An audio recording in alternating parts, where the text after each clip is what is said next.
வணக்கம் இந்தியா.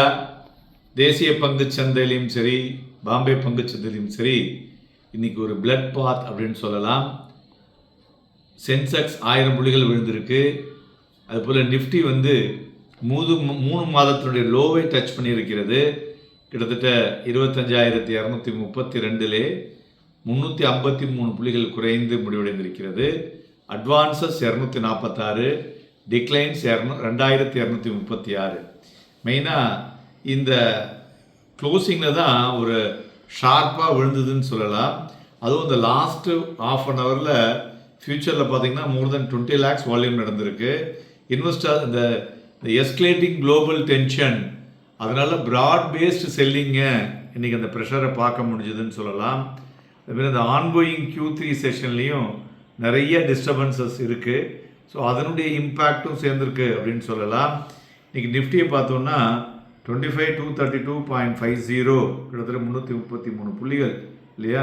அதுபோல் மார்க்கெட் பிரெத்தும் பார்த்தோன்னா ஆல் மேஜர் கான்ஸ்டியூன்ஸ் எல்லாமே ரெட்டில் இருக்கிறதுனால அதுவுமே it is on the week side. Advances 246 and declines வந்து 2236. ஸோ அதனால் மார்க்கெட் வந்து சென்சிட்டிவாக வீக்காக இருக்கிறது என்பதை குறிக்கிறதுன்னு எடுத்துக்கலாம். மேலும் துறைகளை பார்க்கும் பொழுது ஒரு விட் ஸ்ப்ரெட் டிக்ளைனை பார்க்க முடிஞ்சதுன்னு சொல்லலாம். ரியாலிட்டி வந்து ஒரு லீடு த ஸ்லைடு கிட்டத்தட்ட 5% மேலே விழுந்திருக்குங்க. தென் மிட் செலக்ட் ஆட்டோமொபைல் இது ரெண்டும் 2.5% மேலே விழுந்திருக்கு. ஸோ இந்த அதே மாதிரி ஐடி 2% விழுந்திருக்கு. எல்லாமே ஒரு செதுக்குன மாதிரி இருக்குன்னு சொல்லலாம். ஸோ அதுபோல் இண்டிவிஜுவல் ஸ்டாக்ஸை பொறுத்தவரை டாடா கன்சியூமரும் HDFC பேங்க் தான் இன்றைக்கி ப்ளஸில் இருந்தது. பாக்கி எல்லாமே வீக்கு தான், மைனஸ்.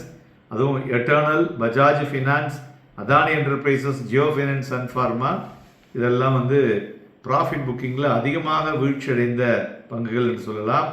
ப்ராடர் மார்க்கெட்டில் ஈவன் ஸ்டீப்பர் லாசஸ்.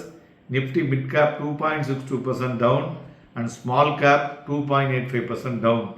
ஸோ மேலும் இன்றைய தினம் CFO ஆஃப் ஓலா ரிசைன் பண்ணியிருக்காரு. அதனால் அதுவும் பார்த்திங்கன்னா பெருசாக விழுந்திருக்கு. மறுபுறம் AB capital and L&T finance இது ரெண்டும் இந்த MSCIன்னு சொல்லுவோம் இல்லையா, மோர்கன் ஸ்டான்லி காம்போசிட் இண்டெக்ஸில், அதில் வந்து ஆட் ஆக போகிறது. இது வந்து ஒரு குறிப்பிட்ட விஷயமான நியூஸ்னு சொல்லலாம். இப்போ நம்மளுடைய வாலட்டிலிட்டி இண்டெக்ஸ் 7.6 ஏறி 12.7 நிலை முடிவடைந்திருக்கிறது. அது ஏற ஏற மார்க்கெட்டுடைய வாலட்டிலிட்டியும் அதிகமாக இருக்கும். ஸோ நீங்கள் அதை பார்த்துக்கணும்.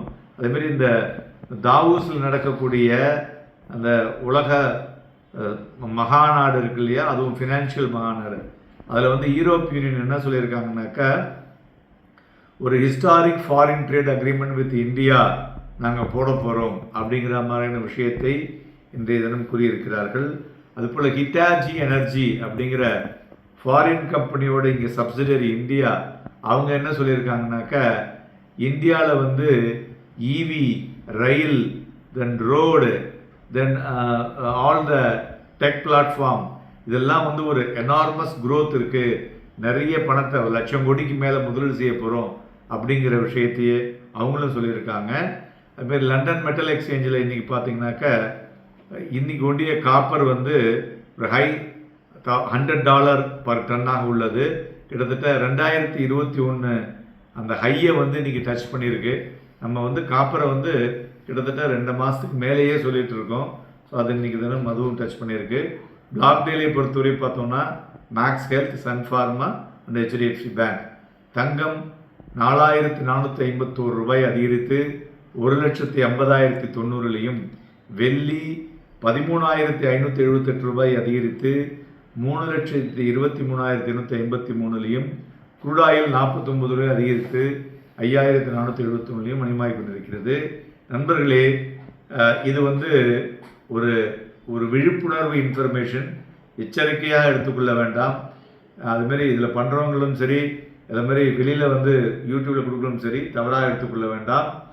நிறைய ஜோதிடர்கள் பார்த்திங்கனாக்க அவங்களுடைய ஜோதிடத்தில், அஸ்ட்ராலஜியில் தேவையில்லாமல் சில கருத்துக்களை, சந்தைகளை பற்றி வெளியிட்டிருக்கின்றிருக்காங்க. அது வந்து ரொம்ப ஒரு இன்வெஸ்டரை வந்து ஒரு கன்ஃபியூஸ் பண்ணுற மாதிரி சொல்லலாம். ஏன்னா சந்தைகளை பொறுத்தவரை நிறைய விஷயங்கள் உள்ளடக்கி இருக்கிறது. அதனால் ஒரு விஷயத்தை ஒன்று பார்க்க முடியாது. ஸோ அதாவது பழசை வச்சு இப்படி இருக்குங்கிறது சொல்ல முடியாது. பழசை வச்சு இப்படி இருக்குன்னு சில்வரில் சொன்னாங்க. அது 1.5 லட்சத்துலேருந்து நீங்கள் என்ன 3.5 லட்சத்தில் இருக்குது. அதுக்கு ஏன் அப்படி ஏறுதுங்கிறதுக்கு நிறைய விஷயங்கள் எல்லாருமே கொடுத்துருக்காங்க. அதனால் இப்போ சில்வர் வந்து அவ்வளோ இன்னும் பெருசாக ஏறும், இல்லை கோல்டு பெருசாக ஏறும்னு சொல்லிட்டு நிறைய பேரை கன்ஃபியூஸ் பண்ணிட்டு இருக்காங்க. கன்ஃபியூஸ் பண்ணிக்காதீங்க. உங்களுடைய ரிஸ்க் டேக்கிங் ரிவார்டு என்ன எடுக்க முடியும், அதுமாதிரி உங்களுடைய போர்ட்ஃபோலியோவை தங்கத்தில் எவ்வளவு, வெள்ளியில் எவ்வளவு, ஸ்டாக் மார்க்கெட்டில் எவ்வளவு, டிபென்ச்சர்ஸில் எப்படின்னு சொல்லிட்டு பகிர்ந்து வைத்து கொள்ளுங்கள். ஒரே இதில் போயிட்டு இப்போ தங்கம் ஏறிக்கிட்டே இருக்குது, இன்னும் அது 2 லட்சம் போகணும்னு போயிட்டு இது மாதிரி நேரத்தில் போய் அது மாதிரி ஒரு ஒன் சைடடாக பெட் பண்ணுவதை பண்ணாதீர்கள், தவறுங்கள். ஏன்னா செபியில் வந்து உங்களுக்கு இதை பற்றி நிறைய விஷயங்களை அவங்க வந்து டெய்லி இப்போ அதிகமாக கொடுத்துட்ருக்காங்க.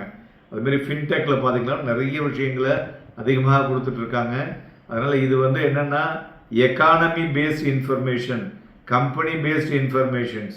கம்பெனி சரியாக செய்யல தான் இறங்குமே தவிர, இல்லைன்னா கம்பெனி அவங்க பாட்டி பார்த்திங்கன்னா டெய்லி மேனுஃபேக்சரிங் ஆக்டிவிட்டி நடந்து கொண்டு தான் இருக்கிறது. இது அன்னன்னைக்குள்ள டிமாண்ட் சப்ளையை வைத்து நாம் தவறான ஒரு கோணத்திற்கு வரக்கூடாது. ஸோ அதனால் பங்கு சந்தைகளை நீங்கள் வந்து 5 வருஷம், 10 வருஷம், 20 வருஷம், 30 வருஷம்னு எடுத்திங்கனாக்க அதனுடைய குரோத் வந்து ஸ்டில் எதுவுமே அந்த ரெக்கார்டை பிரேக் பண்ண முடியல. ஸோ அதனால் அன்னன்னைக்கு நடக்கக்கூடிய ஏற்ற இறக்கங்களை வைத்து ஒரு லாங் டேர்மை தீர்மானம் செய்வது தவறு.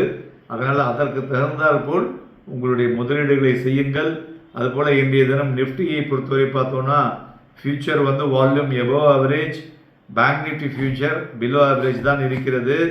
இன்றைய தினம் காலையிலேயே நிஃப்டி வந்து ஹை 25,585 தொட்டுது. அதுக்கப்புறம் படிப்படியாக இறங்கி 25,171.35, அதாவது அந்த ஒரு ஸ்ட்ராங்கஸ்ட் சப்போர்ட் ஆஃப் 25,159 அது கிட்டக்க வந்துட்டு அது வரலை. அதுக்கு மேலே வந்துட்டு மறுபடியும் 25,232.50 முடிவடைந்திருக்கிறது. அதுபோல் இப்போ வந்து 25,159 ஸ்ட்ராங் சப்போர்ட், அது உடஞ்சா 150 பாயிண்ட் விழும். ஏறினா 25,310 இதுலேருந்து ஒரு 150 பாயிண்ட் ஏறி அதுலேருந்து ஃபர்தராக ஷார்ட் கவரிங் ரெக்கவரி வரக்கூடும். ஸோ அதனால் இதுதான் வந்து நாளைய தினம் நம்ம சந்தையில் நடக்கக்கூடிய விஷயங்கள். Happy and profitable day.